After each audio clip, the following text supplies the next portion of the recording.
What's up guys, this is Wim for the Melodic Techno Academy, and in this video you will learn the essential steps on creating a professional sounding melodic techno bass line. Let's get started. So the first level is really about nailing the groove in the MIDI section. And in here we have control over three major aspects, which is the position of the notes, the length of the notes, and also the velocity of the notes. And to really make a groovy bass line, we need to make use of all three of those. But before that, it's important to really think about what kind of bass line we want to create.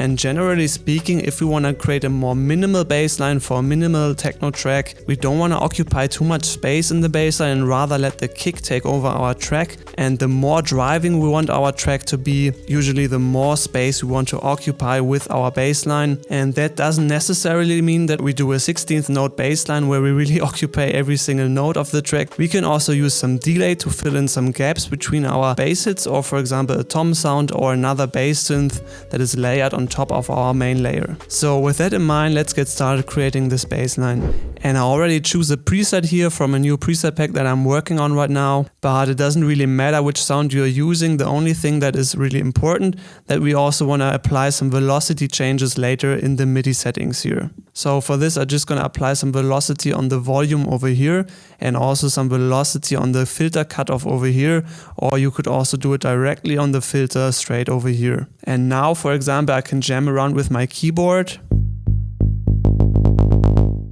And you can already hear that the filter cutoff here is changing accordingly to how hard I press the note. And that's a really nice groove technique that we're now going to apply in our MIDI settings here. And for my bassline grooves, I generally like to start very simple and then later on add some fine tweaking. So one of the easiest and most common melodic techno patterns is probably this one here.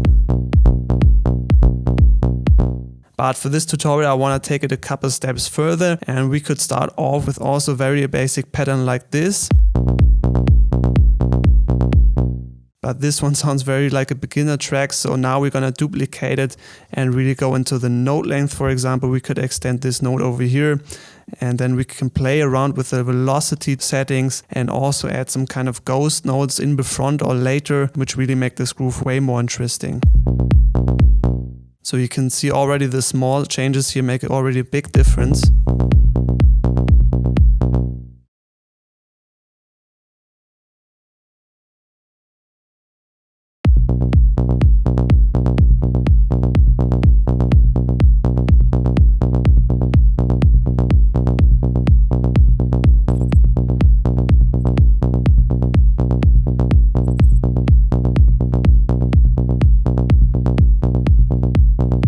Now we could even go into the groove section here, the logic swing for example.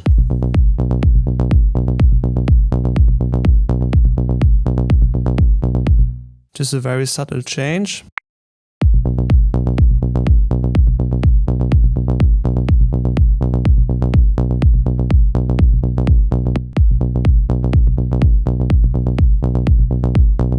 So those grooves work really nice when you're going for more of an organic sound in your track. But this time we're just creating this more modern melodic techno where we don't really need it, so I'm not gonna use it this time. But as I said in the intro, we still have some spaces here in between left out, and now we can use a delay for example and some other processing to really take this bass line to the next level. We can just use the very basic delay over here, and usually we don't need so much feedback, and the dry and wet should be maybe between 10 to 25%.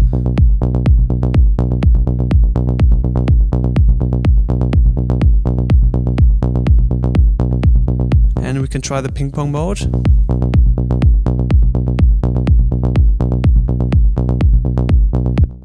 Works also nice, but sometimes it's better to just keep the bass line centered to leave some space for the other elements in the track. But we can definitely add a tiny bit of stereo width by, for example, playing around with the reverb.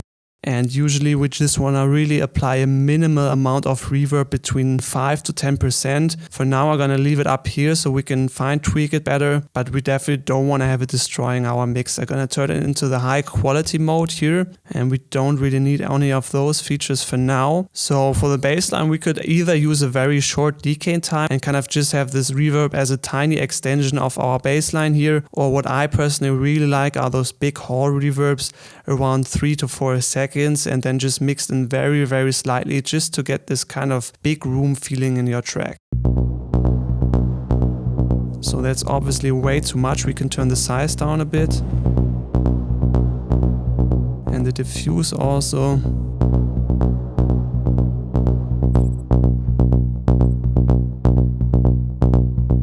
And now I think here somewhere between 8 and 10% works perfect.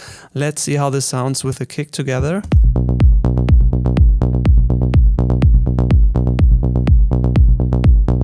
So you can see, even though it's barely noticeable, it really gives us this nice and big room feeling in our track. And now we can also apply some sidechaining, because this delay here is also spilling a bit over onto our kick sample always. So we can definitely use a little bit more of this pumping feeling here.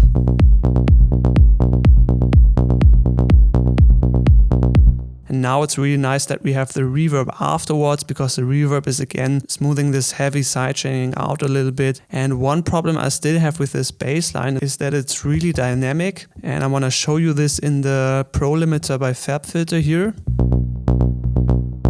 You can see some very, very sharp peaks in here, and it's not a big problem, but when we want to create this really fat and driving sounding bass lines, we can definitely apply some compression. And this time I'm actually not gonna use a compressor, but I'm gonna use the decapitated distortion by Sound Toys. And I wanna show you this again in the FabFilter here, so you can really see that this distortion is also doing some really nice compression on our signal.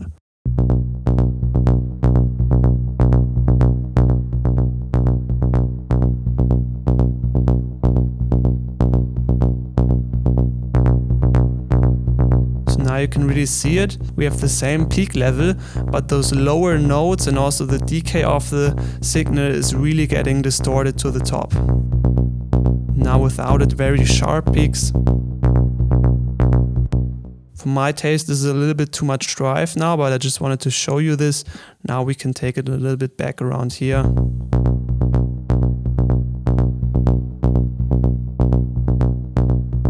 Some really nice gentle compression and distortion. And now for the very last step, we can also clean the signal up a little bit by using a simple equalizer here. We generally don't really need those lower frequencies, which are still in here, but it's just unnecessary volume that is going into the group settings and also the master channel. So let's just get rid of that. And around the area of 200 Hertz is usually a very important area here, because this is really the muddy area.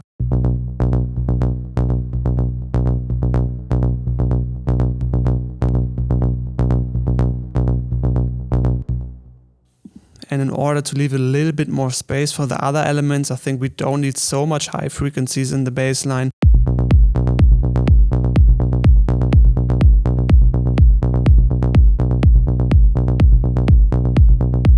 And we could even add a little bit more punch in the lower frequencies now.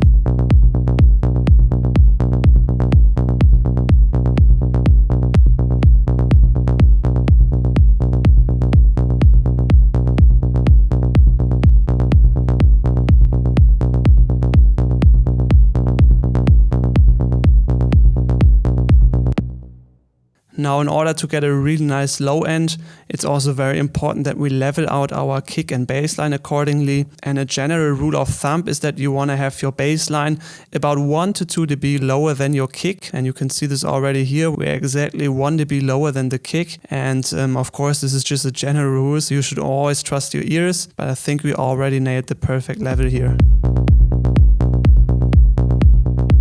So here, it's taking over our kick a bit too much. And when we take it down here, it sounds perfect to me. And now what I also really like to do is add a little bit of group processing, just to kind of get the kick and the bass together in a relationship. And I already have my favorite compressor here loaded up.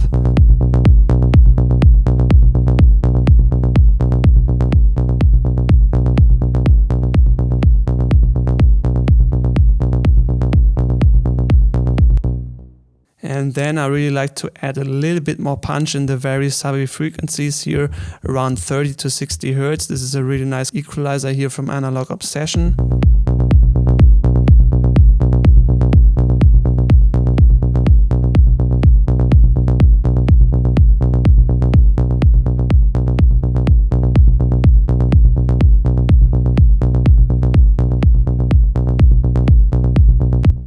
And that's already it for this bass line. Now we could go on and really create a nice track out of this. And this should be already it for this short video. I hope you enjoyed watching this and learned something. If so, please let me know in the comments and also by smashing that like. Thank you guys, and I'll see you in the next one.